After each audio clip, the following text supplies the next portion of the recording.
Hi guys, Cinematic Recapped here. Before we start, warning. Spoilers ahead. Today, I'm gonna explain an American romantic drama and fantasy movie, called Beauty and the Beast. Once upon a time, somewhere in France, a handsome young prince lived in a beautiful and luxurious castle. However, the prince was selfish and unkind even though he had everything his heart desired. He also taxed the village to fill his castle with the most beautiful objects. One night, an old beggar woman arrived at the castle during a ball and offered the prince a rose in return for shelter from a storm. Disgusted by her appearance, the prince made fun of her instead and turned down the offer. Just then, the old woman slowly revealed her true form as a beautiful enchantress. The prince begged for forgiveness, but the enchantress had seen that there was no love in his heart.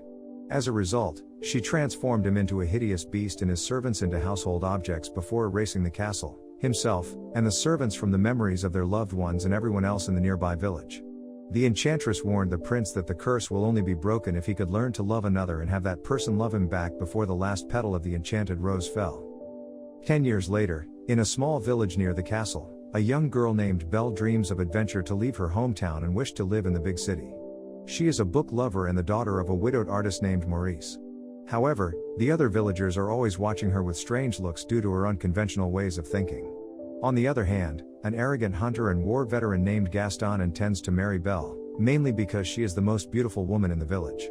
When he brings a bouquet of flowers to Belle, she refuses the gift without a second thought, but this only increases Gaston's interest in her. When she arrives home, Belle asks her father whether she is odd. Maurice replies that once in Paris, he knew a girl like Belle who was so ahead of her time. Maurice finally reveals that the girl was Belle's mother, who was also fearless during her youth. At noon, Maurice prepares his wagon for a trip to the market. Belle asks her father to bring her a rose, which she always asks for every year. Shortly after that, Gaston comes to Belle's house and tries his luck again to get her attention. However, she constantly brushes off advances from him as he is not the type of man she wishes to marry. At night, a sudden rainstorm engulfs the woods. On his way to the market, Maurice discovers that his path is blocked by a tree branch that was struck by lightning. He then takes a detour and finds another path that leads somewhere. As he passes through, a pack of wolves starts chasing him. During the escape, his wagon becomes unhitched, and Maurice ends up falling to the ground. They continue their escape and eventually arrive at the beast's castle. Maurice decides to take shelter there and warms himself in front of the fireplace. He then goes to the dining room in search of the host, but instead finds a talking cup on the table. Realizing there is something wrong in the castle, Maurice quickly leaves with his horse. However, he notices blossoming roses in the garden and decides to pick one for his daughter. Following this, the beast suddenly appears in front of him and scares off Maurice's horse. When Maurice's horse returns without him, Belle realizes something is wrong and ventures out in search of him. She even grabs a wood to defend herself before entering the castle. After that, she hears a sound from upstairs and finally finds her father locked in the castle dungeon. Maurice quickly tells his daughter that the castle is alive and orders her to leave as soon as possible. Not long after that, the beast appears and reveals that he has arrested Maurice for stealing a rose from his garden. Belle says that she was the one who wanted the rose and then pleads with the beast to let her take her father's place. However, Maurice refuses as she has a lot to live for. Before leaving, Belle wishes final chance to say goodbye to her father, and the beast eventually opens the cell. She hugs Maurice, then surprises him by swapping places and shutting the gate on herself. The beast then drags Maurice away and lets him go. A few hours later, the cell door suddenly opens, and Belle finally meets the castle servants who had turned into household objects. A candelabra/footman Lumiere introduces himself and says that he will take Belle to her room. After that, a mantel clock/the head of the household Cogsworth joins them as well. Arriving at her new room, Belle meets a feather duster/maid Plumette who immediately cleans her dusty room.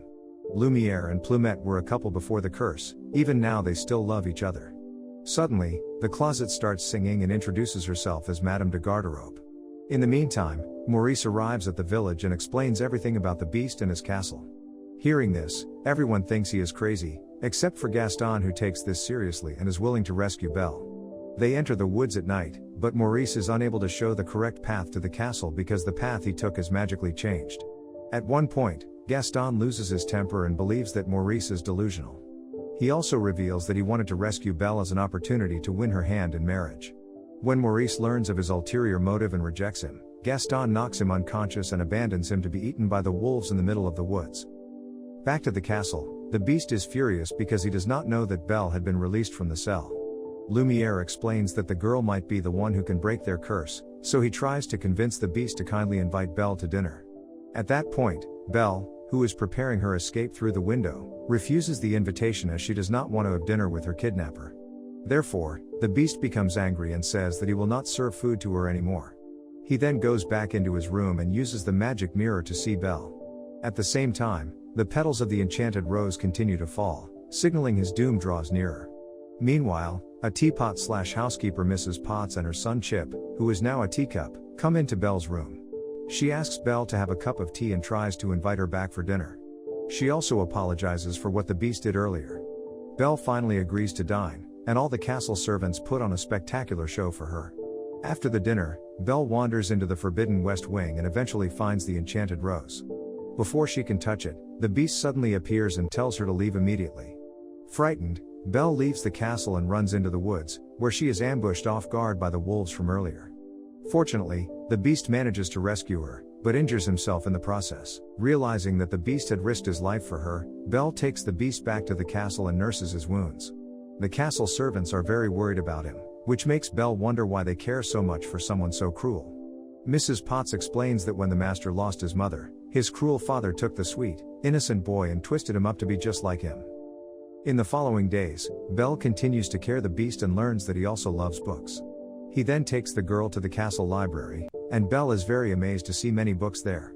The relationship between the two is getting closer as time goes by. One day, the Beast shows Belle a gift from the Enchantress, a book that transports readers wherever they want. Belle uses the book to visit her childhood home in Paris, where she discovers a plague doctor's mask and soon realizes that she and her father were forced to leave when her mother died from bubonic plague, the one thing her father could not tell her all those years. Meanwhile, Maurice is rescued by the town hermit Agathe, who takes him back to her shelter. After he recovers, he returns to the village and tells the other villagers about Gaston's crime. Shortly after that, Gaston appears and are immediately confronted by the villagers. He tries to defend himself and asks Maurice for proof of what he just said. Since he is unable to provide solid evidence, Gaston convinces them all to send Maurice to an asylum. In the castle, the servants are preparing their master for the ball that night. At first, the Beast seems anxious and insecure about his appearance, but in the end, his servants manage to build up his confidence. Belle is also getting ready in her room assisted by Madame de Garderobe, who puts the finishing touches on her dress. After they meet, the couple walks down the hall together and shares a romantic dance.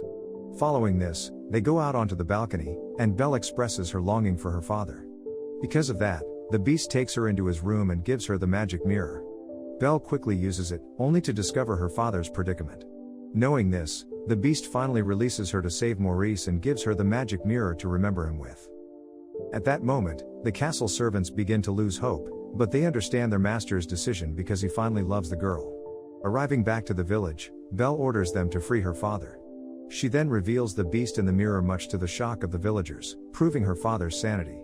Realizing that Belle is in love with the Beast, a jealous Gaston claims that she has been charmed by dark magic and has her thrown into the asylum carriage with her father. He then takes the magic mirror and rallies the villagers to follow him to the castle to eliminate the Beast before he curses the whole village. After the villagers leave, Belle tells her father that she already knows what happened to her mother and shows him the rose rattle she took from her magical visit to their old, abandoned home. She then enlists her father's help to open the lock. Thankfully, it does not take long for Maurice to unlock it, letting Belle to rush back to the castle. Meanwhile, the castle servants realize that many intruders want to break into their castle. They quickly form a barricade to prevent them from breaking in, but Lumiere has a better idea of how to deal with them. After successfully breaking down the castle door, some of the villagers feel familiar with that place. At the right moment, the magical objects reveal themselves and start attacking the intruders. During the battle, Gaston abandons his companion LeFou, who is struck by a piano. Because of this, LeFou later sides with the castle servants to fend off the villagers, and the intruders end up leaving the castle. Meanwhile, Gaston confronts the Beast, who is too depressed to fight back as the only girl he has ever loved does not come back. Gaston then shoots him in the back, causing the Beast to fall onto the roof. Just at the right time, Belle appears and tries to stop Gaston from killing the Beast. After seeing Belle return, the Beast regains his spirit to fight back. At one moment, he overpowers Gaston, but decides to spare his life at the last second before reuniting with Belle. However, Gaston suddenly shoots the beast from an unstable bridge, which then collapses, sending Gaston falling to his death. Unfortunately, the beast ends up dying just as the last petal falls, and all the servants become inanimate objects. As Belle tearfully professes her love to the beast and begs him not to leave her, Agathe finally reveals herself as the enchantress and undoes the curse, which revives the beast and restores him to his human form. While the two are sharing a kiss, the crumbling castle is now rebuilt, and all the castle servants become human again. They happily reunite with their respective families as the villagers have recovered their lost memories.